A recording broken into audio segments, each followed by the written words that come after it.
Өзінің Қырғыз елінің мекеншіл, адамдық сапаты, биік, әділетті, мықты жетекшілерінің есі қатары көрсете алды. Бұл инсан Қырғыз елінің жер үшін ақ еңбегін арнады. Ертеңгі келешегіміз тыныш заманда жашасын, еш нәрседен кем болбосын деген патриоттуулугу менен немистик фашисттик баскынчыларга каршы айгышкан салгычларда эр жүрөк, кайратман жана баатыр катары кызмат өтөдү. Анын эмгеги бааланып, Кызыл Жылдыз ордени, каармандыгы үчүн медалдары ыйгарылган. Бул эрлик кийинки өсүп келаткан муундарга абдан чоң өрнөк жана үлгү. Согуш бүткөн соң Кайып Атарбаевичтин илимий тармактагы узак, татаал жана жемиштүү турмушу башталды. 1954 жылы кандидаттык диссертациясын, 1971 жылы доктордук диссертацияларын ийгиликтүү жактаган. Ал Кыргыз Илимдер Академиясынын экономика институтунун директору, Кыргыз Илимдер Академиясынын президиумунун башкы окумуштуу катчысы, экономика институтунун өндүргүч күчтөрүнүн майнаптуу жайгаштыруу бөлүмүнүн башчысы, республикалык мамлекеттик пландоо алдындагы экономика жана пландоонун экономикалык математикалык методдор институтунун директору, Кыргыз мамлекеттик университетинин ректору кызматтарында үзүрлүү эмгектенген. Кайып Атарбаевичтин илимий изилдөө багыты, кызыгуулары республиканы экономикалык аймактарга бөлүштүрүү, география, экономика илимдеринин тарыхын, калктын географиясын изилдөө сыяктуу маселелерди терең иликтөөгө багытталган. Анын негизги илимий сунуштары 8, 9 жана 10 5 жылдыкта Кыргыз Республикасынын эл чарбасын өнүктүрүү багытында план түзүүдө кеңири колдонулган. Кайып Атарбаевич кайсы гана кызматта иштебесин, компетенттүүлүк, уюштуруучулук, мезгил агымы жана маселесин чечүүнүн оптималдуу жолдорун кылдат сезе билген көрөгөчтүк, талаптууга өлгөн мыкты жетекчилик мүнөзү жана сапаттары менен айырмаланган. Албетте, эл эмгегин жер жебейт деген накыл кеп бар. Кайып атабыздын жараткан эмгектери эгемен мамлекетибиздин гүлдөө өсүшүнө салымын кошуп, жана илимди изилдөөдө келечектеги чыга турган академик, профессор окумуштуулар үчүн да табылгыс кенч. Кайып Атарбаевич Кыргыз элинен чыган устат жана бөлүү дарак. Ал мыкты уул кыздарды тарбиялоо менен бирге мыкты кадрларды, окуучуларды жана шакирттерди тарбиялап өстүргөн. Азыркы күндө балдары, кыздары, шакирттери жана окуучулары Кыргызстандын эле эмес, жакынкы жана чет мамлекеттердин бардык булуңмуштарына жооптуу кызматтарда эмгектенип келе жатышат. Академик Кайып Атарбаев коомдук иштерге да активдүү катышкан инсан болгон. Ал Кыргызстандын жогорку кеңешине 2 жолку депутат болуп шайланган жана көп жылдар бою Республикалык тынчтыкты сактоо комитетинин төрагасы болгон. Анын үзүлдүү эмгеги жогору бааланып, СССРдин юбилейлик медалдары жана Кыргызстандын жогорку кеңешинин президиумунун ардак грамотасы 2 жана 3 даражадагы Манас ордендери менен сыйланган. Кайып Атарбаевич өзүнөн кийинки муундарга акылман, нарктуу карыя, чыгаан илимпоз, көрүнүктүү окумуштуу жана коомдук ишмер катары чоң өрнөк калтырып кетти. Анын жаркын элеси илимий коомчулуктун, интеллигенциянын, кесиптештеринин, шакирттеринин жана жалпы эле кыргыз элинин жүрөгүндө дат баспаган алтын сыяктуу түбөлүккө сакталат. Маркумдун жаткан жери жайлуу болсун, топурагы торку болсун. Биз сизди акыркы сапарга узатып жатып, сизге ыраазычылык билдирип рахмат айтабыз. Ал эми балдарына жана жакындарына республикабыздын өкмөтүнүн атынан терең кайгыруу менен көңүл айтып, сабырдуулук каалайм.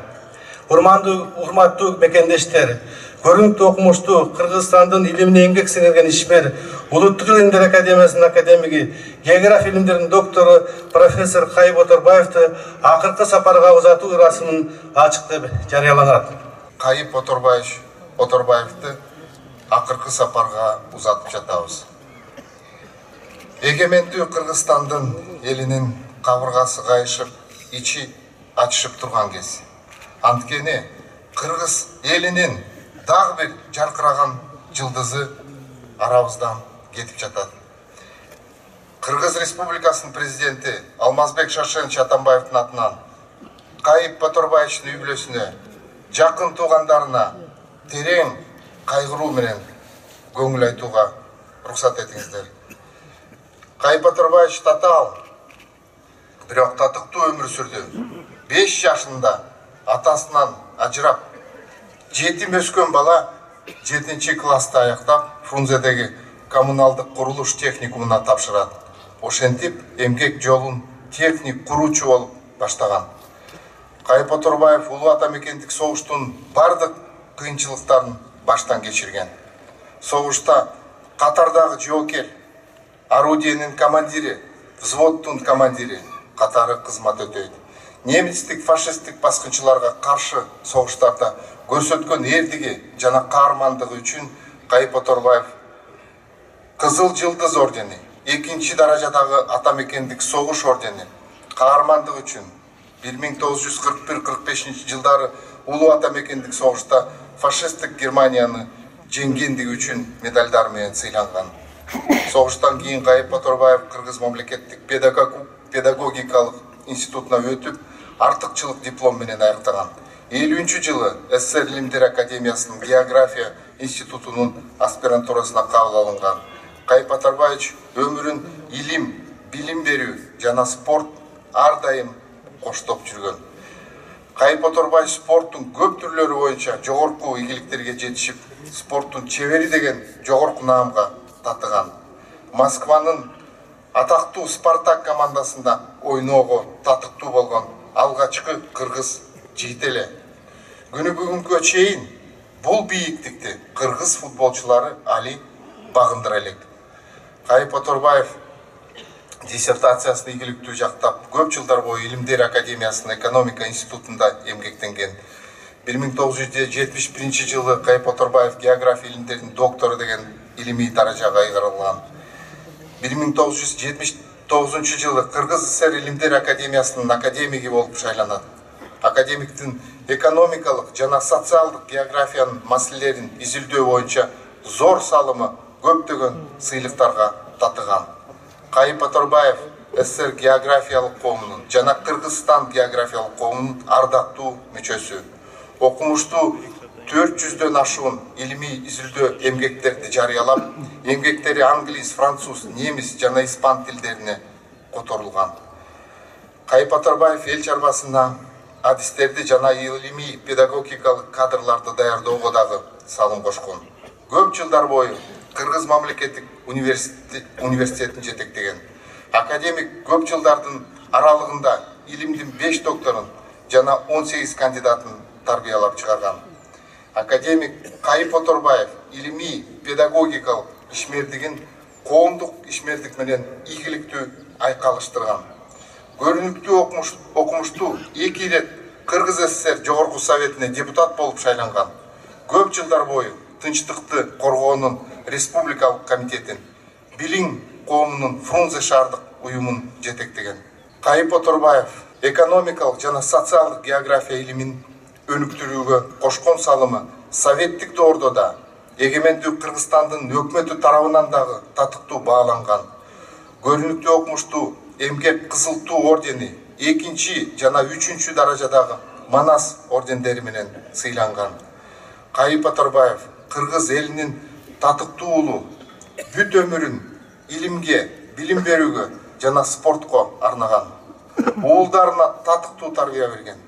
Чынчыл, таза жана өтө жупуну адам эле. Кайып агабыздын басып өткөн өмүр жолу жана ишмердиги мекенине, элине берилип кызмат кылуунун бийик үлгүсү. Урматтуу замандаштар, урматтуу агайын туугандар, бүгүн Кыргыз коомчулугунун чыган уулунан ажырап, кыргыз илими, кыргыз интеллигенциясы, кыргыз спортто орду толгусу оор жоготууга учурады. Өмүрүнүн акырына чейин илим дүйнөсүнө маңдай терин төгүп, жаш илимпоздорго жол көрсөтүп, акыл насаатын айтып келген кадырман аксакалыбызды акыркы сапарга узатып жатабыз. Кыргыз Республикасынын Жогорку Кеңешинин атынан, Кыргыз Республикасынын Жогорку Кеңешинин төрагасынын атынан Кайып Атарбаевичтин үй бүлөсүнө, жакын туугандарына көңүл айтып, аза кайгысын тең бөлүшөбүз. Кайып агабыз өмүр жолун 3 доорго бөлүп карасак болчудай, Алар Улуу Ата Мекендик согуш жылдары СССРдин тушундагы илимий педагогикалык коомдук ишмердүүлүгү жана кыргыз эгемендигине ээ болгондон кийин ишмердүүлүгү. Эгер согуш оту турбаганда илимий чөйрөдө мындан дагы көбүрөөк эмгек өтүп, опол тоодой салым кошмок. Ошентсе да бул жарыкчылыкта татыктуу өмүр сүрүп, ат көтөргүч эмгек жасады десек, биз адашпайбыз.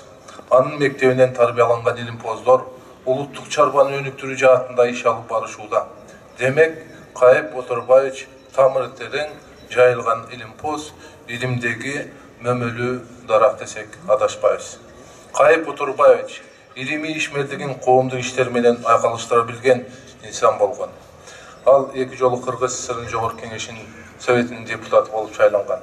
Көп жылдар бою Тынчтыкты коргоо республикалык комитетин жетектеген. Жигитке жетимиш өнөр аздык кылат. Накыл сөзү Кайып атабыздын бейнесине куп туура келет десек, адашпайбыз.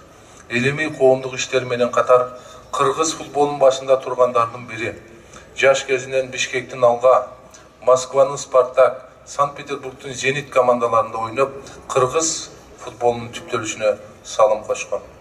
Кайып Оторбаевич чыгаан илимпоз, коомдук ишмер гана эмес, Кыргызстанга, кыргыз элине кызмат өтөп жаткан уулду тарбиялаган нускал ата.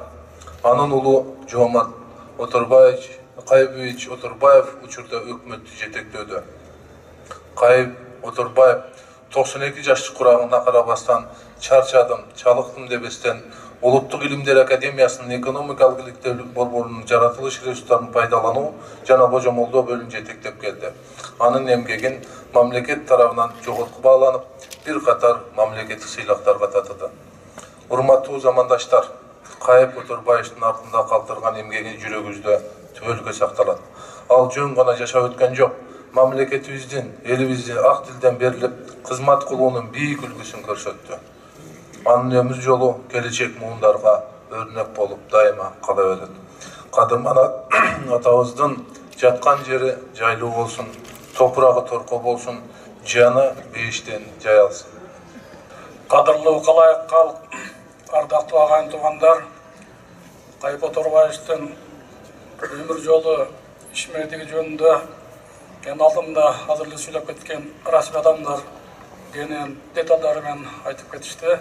Мен аларды кайталабастан Кайып Оторбаевич бүгүнкү тирүүлөр үчүн, биз үчүн, жаштар үчүн кандай сабак калтырды, эмнеси менен өрнөк болот дегенге кыска тотолуп кетким келет. Дегеле ар бир адамдын өмүрүндө, коомдо, мамлекетте үйлөнүн орду өлчөөсүз. Ошончо кыргызда айтып коет, аккан нарыктан суу агат деп. Мына Кайып Оторбаевич дагы жакшы үйлөдөн чыккандыгы үчүн анын кезегинде Кыргызстандын биринчи көрүнүктүү адамдары, мамлекеттик ишмерлер, окумуштар болгон Токчора Жолдошев, жакын тууганы. Ал Касым Тыныстантан кийин мен жаштарга айтып атам, экинчи бизден эл агартуу комиссары болгон Кыргыздын биринчи илимине эң чоң салым кошкон, билимине кошкон адам, көптөгөн эмгектер жазган. Жана Касым Кулнанаев, билесиздер, ал киши дагы Кыргыздын алгачкы кыргыз жана орус тилдеринде ок китептерин жазган, кечээ кийинге чейин окулуп келген. Ушул адамдардын таалим тарбиясы өрнөгү сөзсүз Кайып Оторбаевичка жуккан болуш керек, сиңсе керек. Ошон үчүн Кайып Оторбаевичтин жеке өмүрүндөгү, жүрүм турумундагы өтө адамгерчиликтүүлүк, интеллигенттүүлүк, акылгөйлүк, ана мекенчилдик сыяктуу сапаттар калыптанса керек. Арабызда убагында көп эле көрчүлөр болгон, бирок өзү ата менен согушка салынып барып, акырына чейин жүргөн адамдар аз эле болгон. Аны Кыргыздын тарыхы билет.